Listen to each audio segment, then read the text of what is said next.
भारत और चीन के सैनिक कमांडरों के बीच 12 घंटे से भी लंबी बातचीत चली, मैराथन बातचीत, लेकिन उस बातचीत का कोई सकारात्मक नतीजा निकलता दिखा नहीं।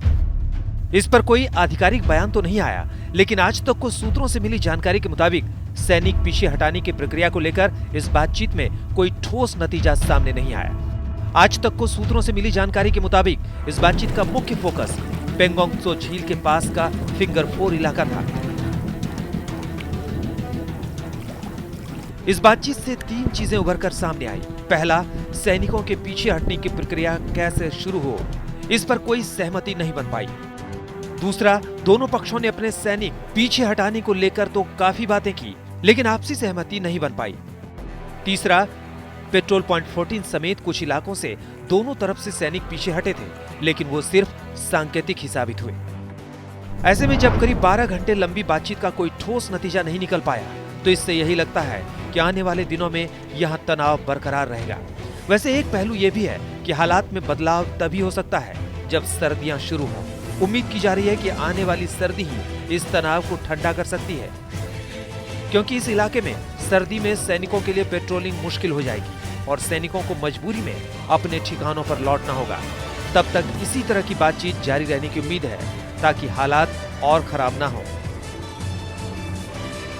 आज तक को सूत्रों से मिली जानकारी के मुताबिक सैनिक हटाना तो दूर, उल्टे चीन ने अपनी तरफ एलएसी पर पिछले 72 घंटों में सैनिकों का जमावड़ा और बढ़ा रखा है। चीन ने अपने और सैनिक वहां तैनात कर लिए हैं। सैनिकों के हटने के कोई निशान नहीं दिख रहे, खासकर पेंगोंग त्सो और हॉट स्प्रिंग्स इलाकों में। इन इलाकों में भारत मजबूती से डटा है। जिस तरह से दोनों तरफ से सैनिकों का जमावड़ा है, वो आपसी भरोसे की कमी साफ दिखलाता है। वैसे भी चीन पर भरोसा करना काफी मुश्किल है।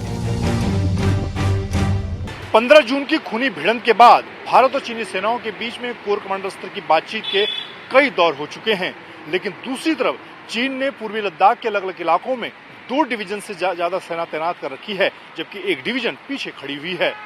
भारतीय सेना चीन की हर हरकत पर कड़ी नजर बनाए हुए है। चीन की कथनी और करनी को देखते हुए फिलहाल बातचीत से कोई फौरी रास्ता निकलता नहीं दिख रहा है। आखिर गलवान घाटी में ही 15 जून की रात को जब हमारे वीर जाबाज चीनी सैनिकों के साथ बातचीत के लिए गए थे, तब उन्होंने धोखे से हमला कर दिया था। इसमें हमारे 20 बहादुर जवान शहीद हो गए थे, लेकिन उन 20 जवानों ने चीन के धोखेबाज सैनिकों को जो सबक सिखाया, उसको उनकी आने वाली नस्लें याद रखेंगी।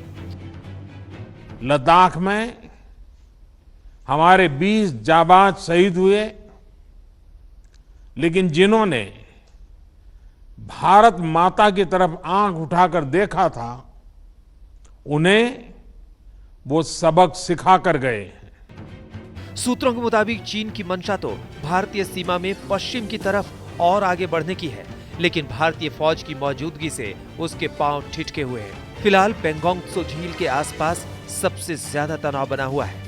चीनी सैनिकों का जवाब देने के लिए हमारे पराक्रमी योद्धा डटे हुए हैं।